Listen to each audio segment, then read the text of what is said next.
Shalom Bapak Ibu yang terkasih. Kita akan melakukan Mazmur 29. Sebelumnya kita akan memuji Tuhan, melingkupiku dengan sayap. Haleluya.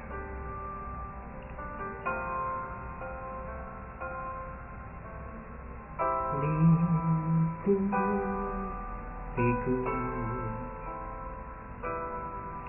dengan sayapmu, naungiku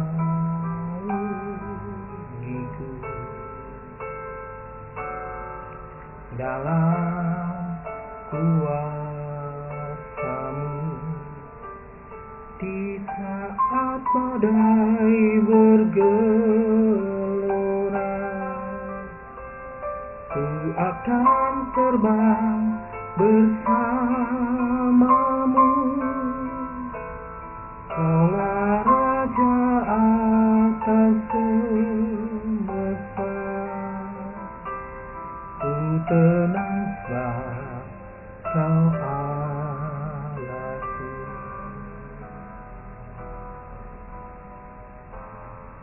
Puji nama Tuhan. Bapak Ibu yang terkasih, kita membaca di dalam kitab Mazmur pasal 29 ayat 1 sampai 11. Saudara bisa membacanya di rumah. Kita akan melihat latar belakang dari Mazmur ini, Bapak Ibu. Mazmur ini menyatakan bahwa pujian Daud yaitu kepada Tuhan. Dikatakan bahwa di Kanaan itu mereka menyembah dewa yang dewa badai, Bapak Ibu. Tapi sebenarnya tidak ada. Yang ada adalah Tuhan. Nah, kita akan melihat bagian firman Tuhan ini, bagaimana suara Tuhan dalam badai, kuasa Tuhan di dalam badai. Puji nama Tuhan. Daud melihat badai besar, mendengar, melihat, menyaksikan badai besar. Dia melihat hujan, dia mendengar angin, dia melihat kilat petir di langit, dan mendengar guntur suara dari langit. Badai yang datang dari laut besar tengah sampai ke pegunungan Libanon, dari sana ke Sirion, lalu menyusuri sungai Yordan sampai ke padang gunung Kades. Badai besar membuat Daud berpikir tentang Tuhan. Maka dia menulis Mazmur 29 dalam 3 bagian. Bagian pertama adalah Mazmur 29 ayat 1 sampai 2. Daud memberitahu pada penghuni surga untuk mengatakan bahwa Tuhan itu sangat besar, Dia yang patut dimuliakan, Dia patut diagungkan. Yang kedua adalah ayat 3 sampai 9. Daud menggambarkan badai yang dia lihat itu dan guntur yang dia dengar itu sebagai suara Tuhan yang menggelegar, yang menggema di seluruh dunia. Ayat 11 katakan, Daud berkata bahwa umat Tuhan akan aman bahkan di dalam badai sekalipun. Saudara yang dikasihi oleh Tuhan, bentuk metafora menggambarkan suara Tuhan. Beberapa kali ayat ini menyebut suara Tuhan, Bapak Ibu. Kekuasaan Tuhan atas seluruh dunia ini digambarkan suara Tuhan sambut mematahkan pohon, Bapak Ibu. Suara Tuhan dapat mencabut pohon yang besar. Nanti kita akan melihat pohon seperti apa.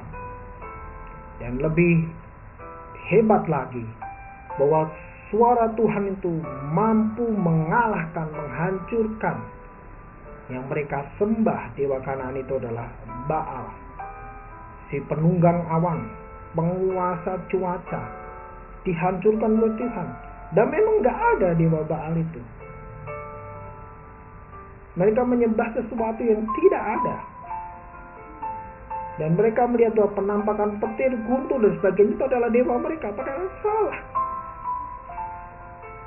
Orang Kanan meminta hujan kepada Baal. Mereka takut kepada badai di laut yang mereka pikir disebabkan oleh Baal. Saudara dikasih Tuhan, Mazmur ini tidak bicara tentang Baal itu. Bicara tentang suara Tuhan yang melebihi segala sesuatunya, mengalahkan dewa-dewa.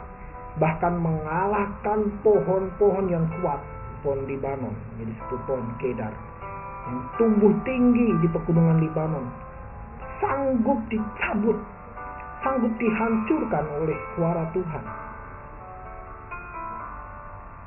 Baal hanya isapan jempol yang mereka sembah, tidak memiliki kekuatan untuk membantu, bahkan menyakiti mereka. Dia tidak ada. Bapak Ibu yang dikasihi oleh Tuhan, kita tahu bahwa Tuhan menciptakan segalanya. Kita melihat dalam kitab Kejadian bahwa Tuhan melayang-layang di atas permukaan air.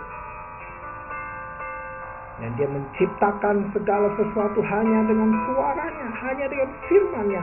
Jadi, maka jadi. Suara Tuhan penuh kuasa, sanggup menciptakan segala sesuatu. Kalau ada badai pun, Tuhan sanggup mengatasinya. Karena segala sesuatu ada dalam kuasa-Nya. Kita melihat bahwa ada satu hal dalam kehidupan manusia, di mana Tuhan harus menghukum manusia karena berdosa. Dan dia menyelamatkan satu keluarga, yaitu Nuh. Tuhan mendatangkan air bah itu, badai topan untuk menghancurkan semua manusia yang berdosa. Tapi hanya Nuh diselamatkan oleh Tuhan. Luar biasa. Tuhan berkuasa atas badai manapun, Bapak Ibu. Dalam perjanjian baru kita melihat Tuhan Yesus bisa menenangkan badai. Dia bersama dengan murid-muridnya. Dan Yesus menghardik badai itu, tenang, maka badai itu tenang. Apakah saudara pernah menghadapi badai dalam hidup? Atau badai alam lah, pernah menghadapi situasi alam seperti itu? Atau badai dalam hidup saudara? Dan sanggup mengatasinya. Dan sanggup mengatasi badai dalam hidup kita. Permasalahan yang berat, cobaan-cobaan, serangan-serangan, bahkan sakit, penyakit, kelemahan tubuh, Tuhan sanggup mengatasi dan membuat tenang, membuat normal kembali. Badai corona di dunia ini, Tuhan sanggup, dan dia sanggup dia menghabiskan semuanya tanpa usaha manusia. Dia sanggup. Oleh karena itu, bagaimana sikap kita? Aplikasinya, bagaimana melakukan firman Tuhan ini? Kita harus sungguh menyembah dan menghormati Tuhan yang benar. Tuhan Yesus sanggup mengatasi segalanya. Tuhan sanggup menolong kita. Haleluya, haleluya. Mintalah Tuhan untuk memberikan kita ketenangan, kedamaian. Dan bila kita melakukan hal-hal yang buruk, mari kita datang kepada Tuhan minta ampun. Dan jadilah Tuhan Yesus Tuhan di dalam kehidupan kita. Muliakan Dia setiap waktu. Tuhan berkuasa atas badai. Tuhan sanggup menolong kita. Tuhan Yesus sanggup menolong kita. Tuhan Yesus memberkati kita semuanya. Amin.